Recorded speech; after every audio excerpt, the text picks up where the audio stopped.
Ladies and gentlemen, welcome to WCW Monday Nitro Review from September 2nd, 1996.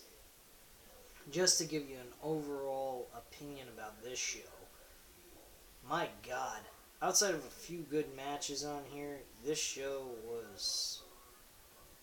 The ending of the show was pretty good. The main event match was horrible. Uh, the, you know, Savage had a match. Dean Malenko and Jericho is absolutely stunning. An outstanding match.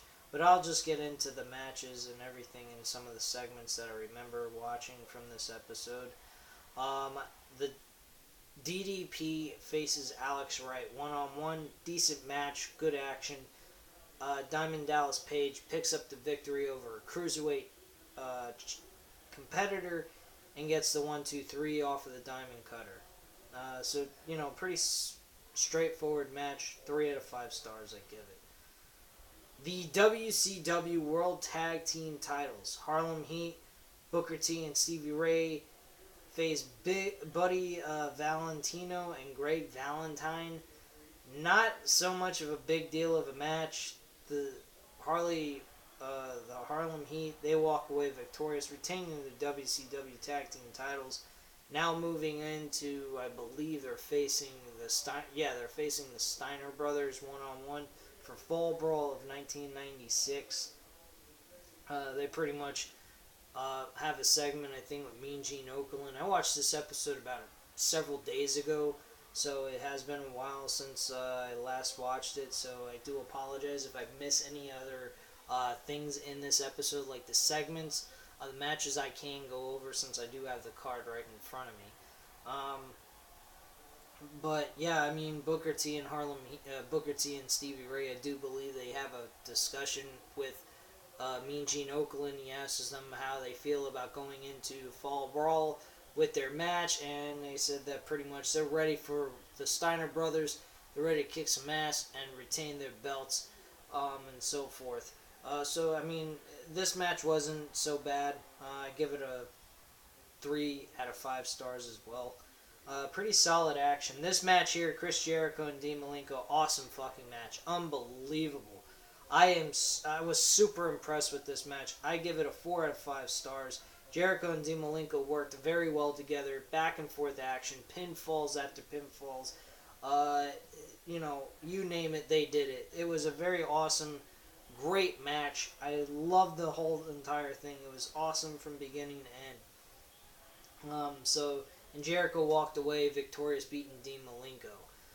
So a surprise victory over Dean Malenko at this point. I'm certain that in Fall Brawl, which I'm getting close to reviewing, I just have one more episode to do for Monday night, or the Nitro episode that's coming up for September 9th, and then from there it's just Fall Brawl, which I will be able to do later on this week if I have the time to watch the entire event, which I will watch the full 3-hour episode. I'll just 3-hour pay-per-view.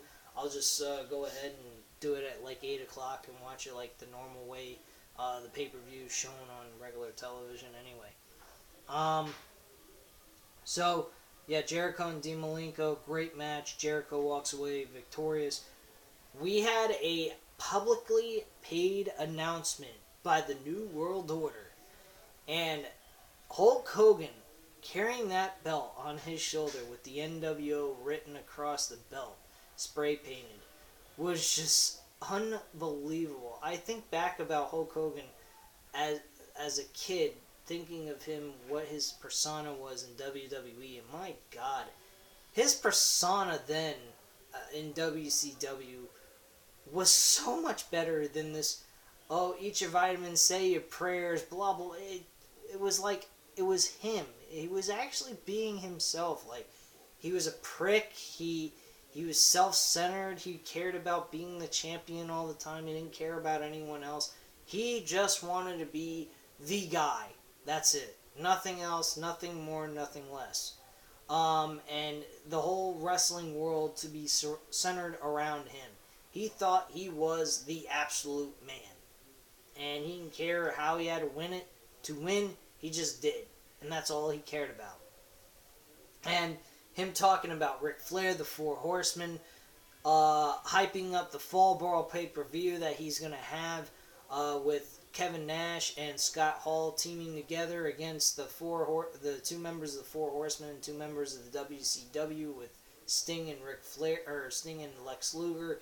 His attitude is, oh wow, you're banding together. It was so weak how you guys were getting together to do things, and we get together, we do it for business. He pretty much came straight out and said, we're not really good buddies. We're just doing this for business reasons only. We don't care about anything else. We don't care about being friends. We care about making money and conducting business. That's it. They were a pack of snakes that could have turned on each other at any point. And that's pretty much it. They also did announce during that segment that they had Ted DiBiase later on during the show, that he is part of the NWO, which I will later explain. And that's pretty much it. That segment with that publicly paid announcement by the New World Order was fantastic. I absolutely loved it. Thought it was definitely a change in the right direction for Hulk Hogan at that time, and wished he would have stayed in that kind of mindset. But, things change. People want the old back, and that's it, But, whatever. It was definitely a great segment. I absolutely loved it. It really engaged my interest a lot. The Giant faced Brad Armstrong. Nothing big there. Giant demolished Brad Armstrong, won by chokeslam. And that was the end of that. So that match, I'd give it a 2 out of 5 stars, just to be nice, but it wasn't that big of a deal. Randy Savage faced Big Ron Studd. Nothing big here. Randy Savage won by the elbow drop and getting the pinfall, and that was pretty much it. Nothing big there. Randy Savage went on with a segment with Mean Gene Okerlund. It explains that Mean Gene's been hearing around in the locker room that he's been really on the edge and all that, and he pretty much said, yeah, I'm on the edge. I'm ready. I'm set to go. I want to win this world championship, get it back to WCW, and so forth. And on top of that, I don't care what way I got to do it. I'm just going to do it. I am getting crazy. I'm getting mad. And pretty much he was bringing about the madness persona of Macho Man Randy Savage at this point, I'm assuming. And he is really, at this point, doing a little bit more intense segments, I would say, than comparison of the old days. He seems a little bit more crazy, I would say, in my opinion. A little bit off touch than his old segments with WWE back in the day. During this point. And it was decent. I didn't mind it. But nothing really, he pretty much said, if you want to put money in Las Vegas on me facing the Giant at Fall Brawl to win, do it. You want to put money on me at Las Vegas for me to beat Hulk Hogan at Halloween Havoc in Las Vegas, definitely do that, because you can bank on both of those matches I'm winning. And he had a lot of confidence going in as well, as he should. Because if he didn't, what would be the point of him going in a match to face for the World Championship? It's fucking dumb. So, from there, we had Steiner Brothers facing with Rick Steiner and Scott Steiner against Lex Luger and Sting. This match was an absolute fucking joke. That could have been a promising match for a Monday night Nitro event for WCW, and they turned it into just a storyline developmental situation where Nick Patrick's a controversial referee looking like he's the part of the NWO.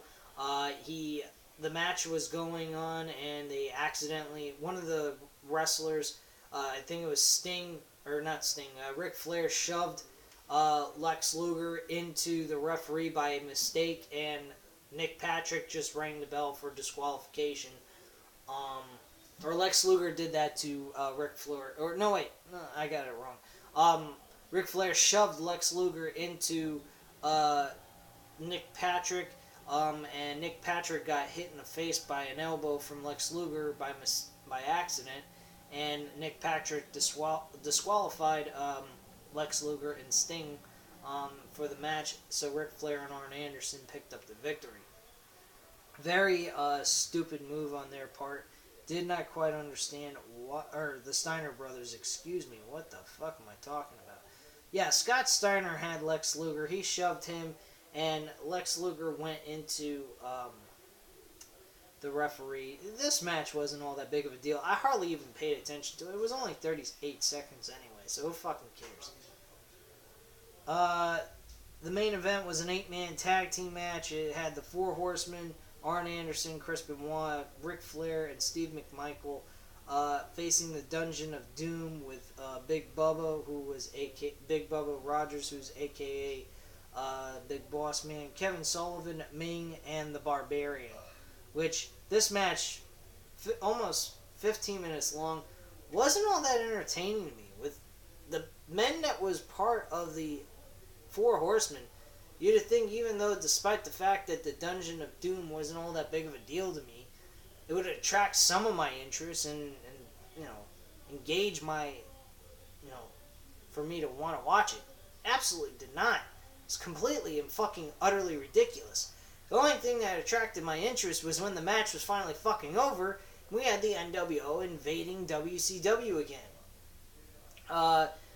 So WCW, was being attacked by the NWO, and the Giant came out. And we were thinking, oh boy, the Giant was finally going to show up, kick Hulk Hogan's ass, and instead, he turns on the WCW and chokeslams every single man in sight that's a WCW member, and they run up to the announcer's desk up the ramp or whatever by where the stage is, and they pretty much take over the entire announce table. They rip apart the WCW Nitro logo thing that's on the announce table. They spit on it. Giant explains why he joined the NWO. He had Ted DiBiase influence him. He also went to Hulk Hogan's home in this $25,000 mansion, square foot mansion he had. A 25,000 square foot mansion he had. And he's going, this is what I want. This is what I want to do. I want to have money. I want to have a nice home, nice cars, motorcycles, whatever, you name it. What makes me, whatever I want to buy, merchandise, what have you. That's what he cared about. He didn't care about, pretty much at this point, his mind was set that he wanted to make money. He didn't give a fuck about trying to be loyal to a company or anything else. He just cared about making the real bucks and the real money. He says that's where the real money is. It's with the New World Order. They take over the announcer's desk. Everything's being complete, utter chaos, pretty much. The NWO also was being attacked as they were doing this segment, and they ended up beating the hell out of them as well, put them out completely, and took back over the announcer's desk. And that was pretty much it. And Hulk Hogan saying, who's the most powerful wrestling organization in the world? And it's the New World Order, the NWO, and Hollywood Hulk Hogan, blah, blah, blah.